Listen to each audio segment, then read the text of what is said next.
I'm really excited to talk to you all today about how I combined a bunch of interests and passions that I picked up along the way throughout my undergraduate career into one exciting career as a nurse scientist. So, first of all, it's really nice to meet you. I'm Dr. Nico Osier.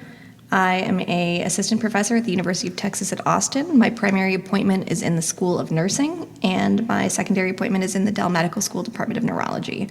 I also serve as the director for the Biobehavioral Core of St. David's Chipper, which is an in-house resource in the School of Nursing.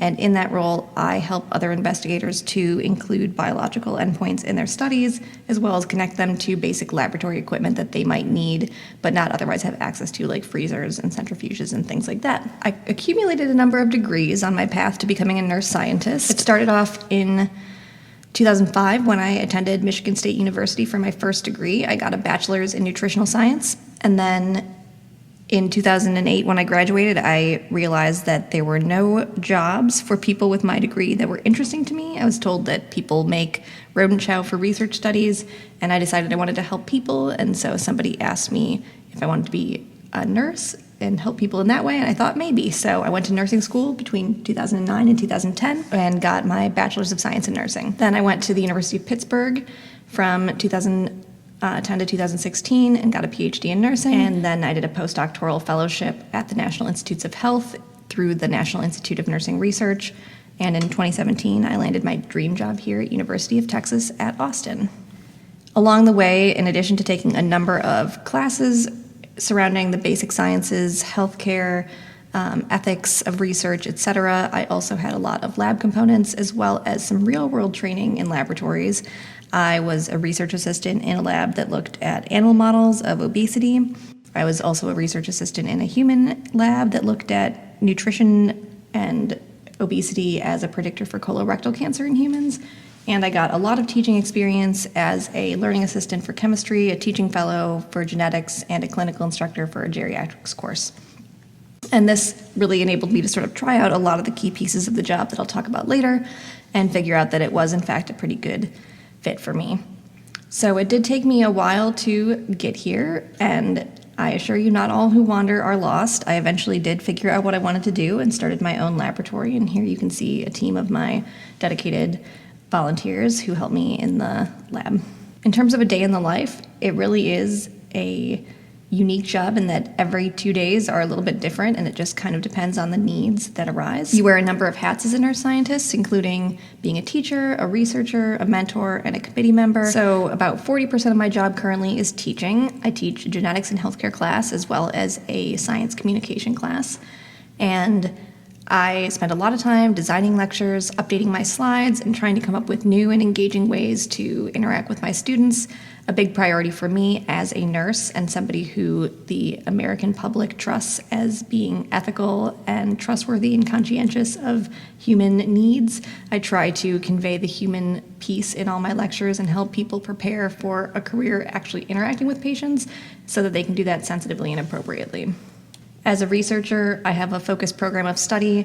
This is my lab here depicted with the dark building with the orange shutters, and here I am inside the lab. I look at biomarkers, specifically DNA and proteins that predict recovery from head injury, and I also do some work looking at genetic and protein predictors of outcomes and symptoms in a multiple sclerosis population. The TBI study is in children, and the multiple sclerosis study is in adults.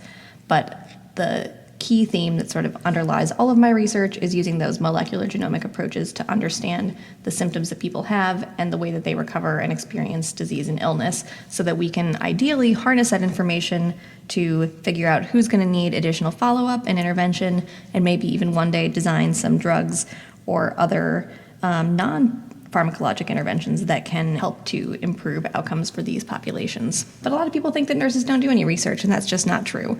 Nurses do a lot of research, and it really spans the gamut from qualitative, looking at interview data with patients, to quantitative and molecular genetic research like what I'm doing. Here's a snapshot of some of the research that I've done over the course of my program of research. During my dissertation as a graduate student, I did an animal study of brain injury that sacrificed animals using humane euthanasia methods at both 4 and 24 hours after injury, and I looked at various proteins in the brain, how big the size of the lesion or damage to the brain was, and how the mice were able to perform on basic standardized behavioral tests to give me some information on what the symptoms would be after head injury. In this case, I looked at a therapeutic response to melatonin. I've also studied concussion. I'm currently doing a 6-month-long human study in children where I look at proteins in the blood as well as DNA in saliva. Both of those are biomarkers that might predict recovery and prognosis, and I'm linking those to self-reported symptoms that both the children and the parents provide data on so that we know how the kid thinks the kid is doing and also how the parent thinks the kid is doing after injury.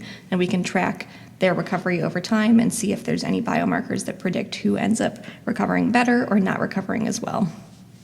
And then in the multiple sclerosis study, that study's been going on for 23 years, and I just came onto it as an investigator who's collaborating on the project in the last year or so. And we are collecting hair samples for cortisol analysis, which is a marker of stress, and we're also looking at DNA in the saliva.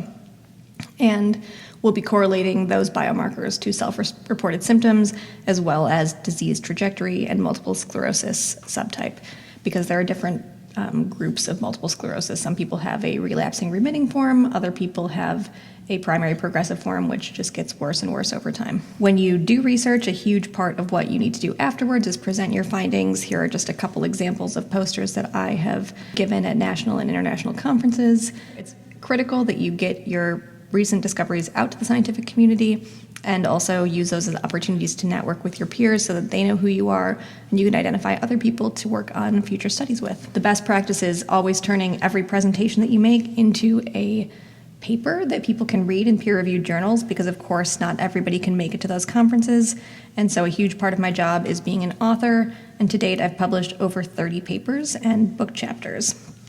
And you can look me up on PubMed if you want to read anything that I've written, but this is a huge part of my job, and I love working with students to give them feedback and help them take an outline or initial thought all the way to the publication phase. Another big aspect of my job is working as a mentor. I have a small army of undergrads who assist me in my laboratory, and I try to give them individualized feedback to help them achieve their own career goals, which for many of those students, it's going to medical school. Some of them are pre-nursing and hope to be a registered nurse one day or even a nurse practitioner. Other people are research focused.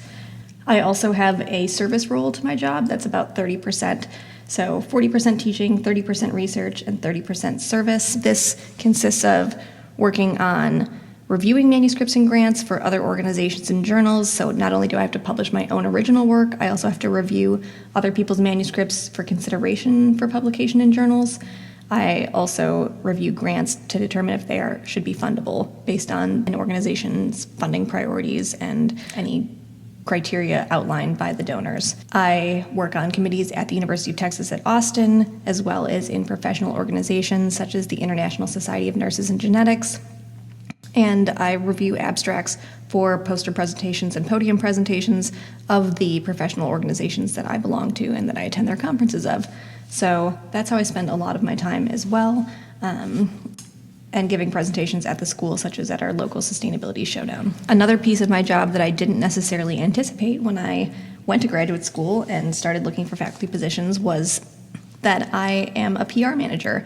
I have to do a lot of work promoting my lab and making sure that people understand what I'm doing. And so I have been managing my team of students who help me run our social media. I did not even know what Instagram was when I started my lab, and now we have an Instagram page that is flourishing. So that's been a really fun piece of my job, and it enables me to get some of my creative energy out. Other than that, I'm an achiever of things. A big part of being an academic is you have to put your hat in the ring for various awards and accolades, even when you don't think that you deserve them. I've been recognized by both the schools I went to, Michigan State and University of Pittsburgh, for being an outstanding young alumnus. I also earned the Apple Teacher designation and was nominated and awarded the Best in Class Lab Nurse by the Austin American-Statesman in 2019. The secret to my success, I go with the flow, and by flow I mean Florence Nightingale, who attributes her own success to this. She never gave nor took any excuse. You really just have to figure out what's important to you and find a way to get there in the face of adversity. Well, Well, I hope you learned a little bit about how I transformed my interest into one career as a nurse scientist. I am always happy to discuss this with you because I think it's a really important and exciting role for people. And if you're interested in learning more, I encourage you to check out my Facebook, Instagram, Twitter, and YouTube channel, and we can connect there. Thanks, everybody.